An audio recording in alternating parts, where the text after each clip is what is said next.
Jesse, what do you got for us today? Big stories. I got Masvidal on the comeback trail. You guys, or not you guys, but everybody seems to think that he is going to fight A, B, or C. All of them are boring and wrong compared to who he's actually going to fight, in my opinion. You got 3 options for this side, who I think he's going to fight. All of them are absolute burn the building to the ground barn burners, and we're going to talk about which ones those are and who I think he is actually going to fight. Now, also, we have a bunch of updates on UFC 300 that people have not talked about yet, some of which we're going to touch on while we're talking about Masvidal, and so it's going to lead us into a broader conversation of which matchups are getting made for UFC 300. I'll give you one perfect example, one of a few. Pereira is apparently defending his belt at 205 at UFC 300, and Tom Aspinall put that out there inadvertently when he said, yeah, no, it turns out that he's going to be defending his belt at 205, so that fight's off. So we know Pereira's going to be fighting at 205. Who's that going to be against Jesse on Fire? Israel Adesanya? I don't know. Could it be Jamal Hill? I don't know. But we're going to talk about that. We're going to talk about Dustin Poirier. There's a bunch of people have said things, and so that is one thing that we're going to talk about. Bigger than even that, I think that Conor McGregor lied. I think that he lied, and I can tell you why. I think there is not just I think, there's evidence that he lied. Like black and white evidence too. Black and white evidence that Conor lied about when he's coming back, against who, and who he's going to be fighting, etc. I don't believe him anymore. I don't think International Fight Week is true, and I'm going to tell you exactly why, and it will make sense for you also. Then we're going to talk about something very shady that you guys are unaware of, but you'll be aware of now. And that is, we're going to switch gears and we're going to talk about Tyron Woodley again, because guess who was on the Epstein client list? Also, real quick, why am I looking at this dude's face? It's because he won the Jordans in the Sheath underwear giveaway last month. This is Brandon Cejudo, and look at this. All he did to win a new pair of Jordans is he went on sheathunderwear.com. He bought a product. The more you buy, the more entries you get. If you buy 5 things, you get 5 entries. You buy 1 thing, you get 1 entry. And every month I give away a pair of Jordans, because Sheath Underwear is the official sponsor of both UFC and this channel. And so every month we do this. So if you go on sheathunderwear.com, you buy any product, and you send me the receipt to realjesseonfire@gmail, you will be entered to win this month's Jordans. Make sure that you use promo code FIRE when you do so. Now, congratulations to Brandon Cejudo. That can be you. So jump into it. And we're going to start with the Conor McGregor story, and I'll tell you exactly why. It's going to be a little bit shorter, because I think, like I said, that they're lying. And here is why I believe that. All right. So let's just read. Let me just read this article to you, and then I'll stop. I'm only going to read about 3 sentences, and I'm going to stop right where I believe we've got a dead giveaway. All right. So let's just start right here. Okay. On social media, McGregor posted a video in which he stated his return to the octagon will take place against Chandler at middleweight and International Fight Week, June 29th in Las Vegas. Now, we all know that didn't seem like it made a lot of sense. You know what makes even less sense is if you haven't subscribed to the channel yet. I'm here grinding every day, putting out that hot fire, asking for people to subscribe. Oh my God, it's so stupid to anyone. It's like 85, June 29th. What? Okay, now let's get to the next sentence, which is where this stuff starts to sound like it matters. Although the promotion has yet to officially confirm the booking, okay, Chandler is preparing for the date. In camp, woke up feeling dangerous, Chandler wrote on X. Okay, so why is that notable aside from just the promotion has yet to confirm the date, which is a pretty important detail, okay? Well, Chandler is behaving as if they've got something solid going, right? Clearly. Like, Chandler's not a stupid person. If Conor was just trolling the way that it seems like he's been trolling all of us, Chandler would not be behaving the way that he has been behaving on social media. Bottom line, he is behaving as if they have a date. If the only thing he was basing that on was Conor McGregor's, New Year's Eve post, then that would be very bizarre to me. He's too smart for that. Conor's been talking nonsense for like ever. So to me, it seems like there is something more going on in the backdrop. And here's one of the dead giveaways to me right here. Quote from Chandler: in camp, woke up feeling dangerous. In camp. Okay, so let me ask you a question. Those of you who know how this goes. If you're going to fight June 29th, does your fight camp start January 2nd? Is that a thing that happens? Does your fight camp start January 2nd, February, March, April, May, June? Wow, that is embarrassing. And then the 29th of June, so you got 6 months, a 6-month camp, No. And then so now we go back to the promotion is yet to confirm it, right? Why would the promotion not confirm it? If this is serious, why would the promotion not confirm it? Why would they not do that? Unless maybe this is misdirection, and what's actually going on is they're getting very close to booking them for UFC 300, which makes 100 times more sense than this, right? So that makes way more sense to me than that they're fighting International Fight Week at 185. The UFC, you can't announce anything without us. There's no rules about making things up on social media. Oh yeah, I'm going to fight against Chandler at 185 International Fight Week. Okay, cool. That's not a real announcement, right? It's not a real announcement. I still think there is a very real probability that these two guys are going to headline UFC 300, because why else have they not announced who's going to be headlining UFC 300 if it's not Conor and Chandler? I'm not saying it's for sure, but that one line right there from Chandler, all of a sudden I was like, that doesn't fit. Training and fight camp are not the same thing. They're not the same thing. 6-month camp? Maybe, I guess, if it's Michael Chandler. But I don't know. The whole thing still feels so fishy to me that I just can't. I mean, listen, if I'm wrong, I'm wrong. If I'm wrong, I'm wrong. But it seems very weird to me. And I will continue to say that until I get an official announcement from the UFC that they are really fighting International Fight Week at 185 pounds. And now we're going to switch over to Masvidal, which is going to inform the other conversations around UFC 300. All right. So there are a bunch of people who are writing articles about who Jorge is coming back to fight. Bottom line, there's no way that he just was like, I'm unretired. And there's not a reason for that, okay? There has to be a reason, and in my opinion, one of the reasons that people are floating around is not that reason, which is he wants to do a boxing match against blah, blah, blah, because he's under UFC contract, and there are a lot of serious fights in UFC that make perfect sense for this guy, right? Make perfect sense. And I'll tell you who those are, but first I'll tell you who they're not. And basically we're talking about like who people are saying he's going to fight. Okay, number one, right? The number one that I do not believe it is going to be is Justin Gaethje. And everybody's talking about that. They're like, oh, the Justin Gaethje BMF fight, that makes perfect sense. Okay, so that does make sense because Justin Gaethje just beat Dustin Poirier. But as far as the UFC is concerned, how on earth would that make any sense? Justin Gaethje has been rallying for a title shot. He wants to fight for the title. Why on earth would he go to 170 and fight against Jorge Masvidal at UFC 300? Because that's when this would happen, right? This is like Jorge Masvidal is coming back for UFC 300 most likely. The timing is too right on the nose for it not to be a barn burner for Masvidal right there. It's not going to be Gaethje because it's not going to be a title contender, right? It's not, well, unless it's Leon Edwards. Can you imagine if Leon Edwards demanded Masvidal? He's like, I don't care that he lost 4 in a row. If he had like total control of the division to the point where the UFC could actually justify screwing Bilal out of this fight so that Masvidal could have it, that would be insanity. The credibility of the UFC would be zero after that, though, obviously. You can't give it to a guy who's lost 4 in a row, regardless of who they were against, instead of Bilal, who's won like 9 or 10 in a row. Like, that would be so messed up.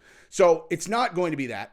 It's not going to be Leon. It's not going to be Justin Gaethje. So let's cross them off of our list. All right. So another person that they have been talking about it being is Colby Covington. Now, is that possible? Yes. That is one of my 3 absolute barn burners that it could be, is Colby. Colby needs a big fight.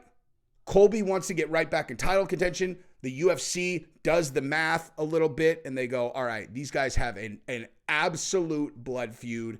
Could we get away with putting those two in there as it relates to Colby getting an immediate title shot?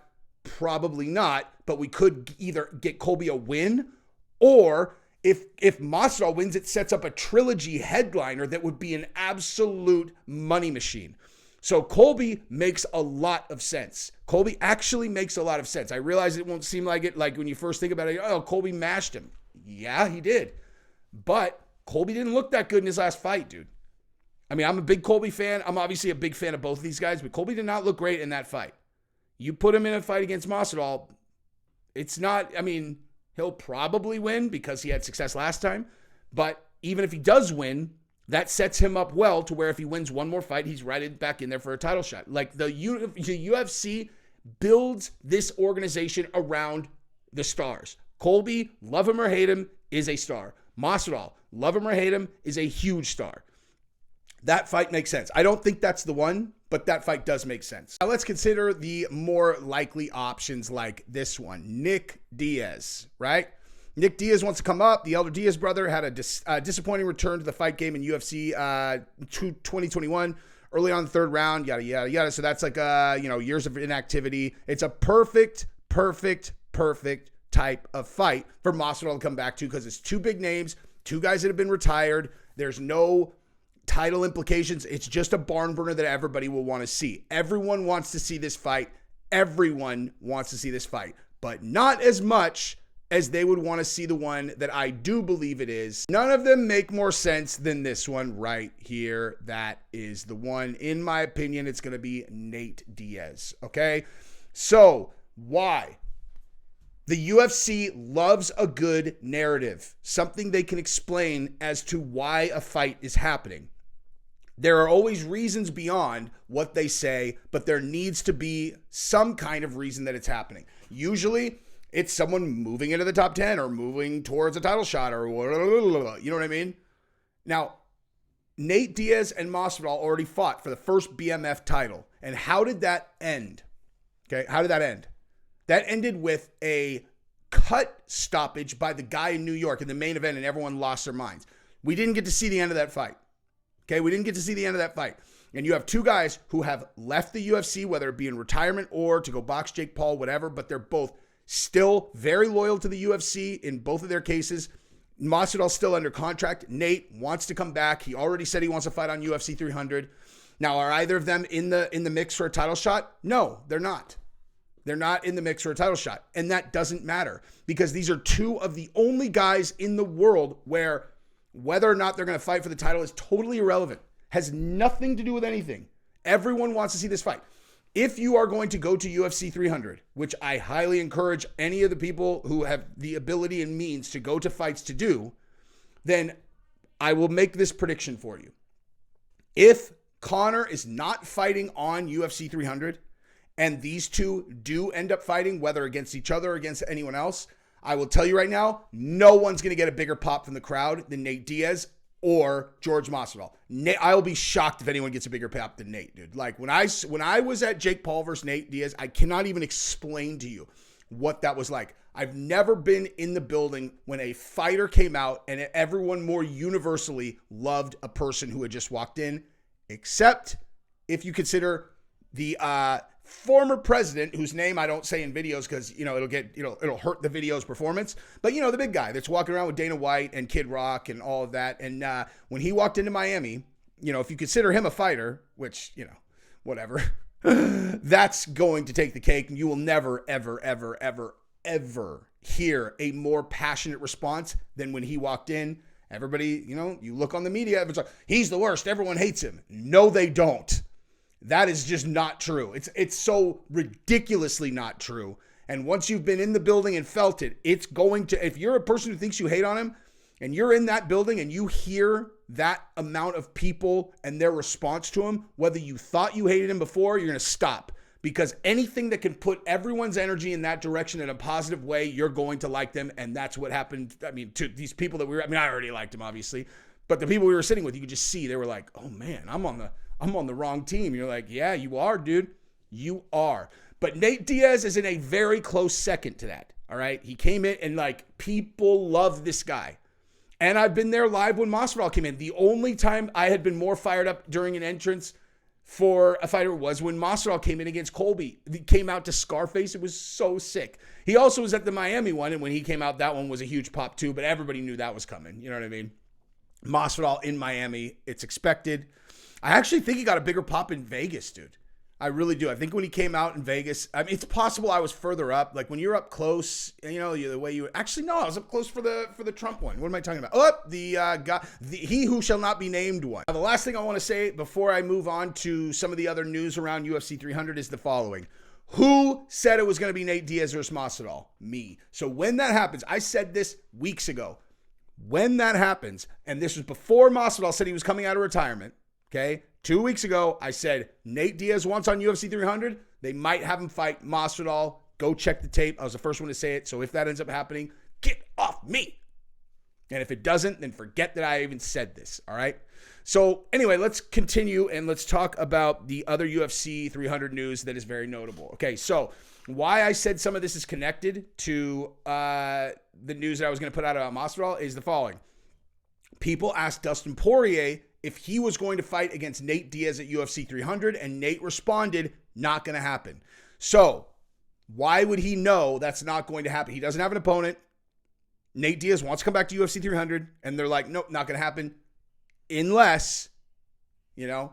But at the very least, we know that Dustin Poirier is not fighting Nate, which means Nate probably has an opponent. I don't even know if he's under contract yet, but you would assume that he is because the UFC obviously wanted him back. He wanted to come back. Both parties want to be married, and he has tremendous value. And so you got to figure that they're getting a deal done, and I think it's probably because they're setting up a different fight for Nate. So there's that, right? And also, I have heard a rumor about who Gaethje is in the works to fight, and it's also not Dustin Poirier, and it's possible that it's a 145-pounder that everyone has been yapping about, and it's exactly who you guys are expecting it to be. He also fought Dustin. Let's just say this. 145-pounder, one of the greatest of all time, Dustin Poirier, Justin Gaethje, both have fought Poirier, so it's Max Holloway, obviously. So that's in the works, and at least that's the rumor, that it's in the works. I can't say for 100% sure, but that's the word, is that fight is in the works. Gaethje against Max Holloway for 300, which, good God, that's going to be so sick. And then the last piece of news that I have is that, like I said in the preview, Alex Pereira is going to defend his belt at 205 at UFC 300, and I've been saying this from the very beginning. I think it's going to be Izzy. It might be Jamal Hill. I don't know if he's healthy or not. If Jamal Hill is healthy, then that'd be great. But I think it's going to be Izzy, just because that would be that could be the headliner for UFC 300. If you have Izzy come back against Alex Pereira to defend his belt at UFC 300, Pereira defends against Izzy this time at 205. That's a barn burner headline. That's a barn burner headliner, dude. Give me that fight. Give me that fight. Give me that fight. Give me that fight. Or maybe Tyron Woodley against Entrapment Glitter Girl. It is very possible that Tyron Woodley took this thing a little bit more personally than we expected. And he's like, you going to put glitter on your boobies? Huh? You're going to put glitter on your boobies and then film me secretly? You're going to get in the octagon. You're going to take this whooping, Glitter Girl. You broke my family. Now I'm going to break your face. Just kidding. But look for that video later because I'm going to record it right now. So love you guys. Subscribe to the channel. Ring the bell. Bye-bye.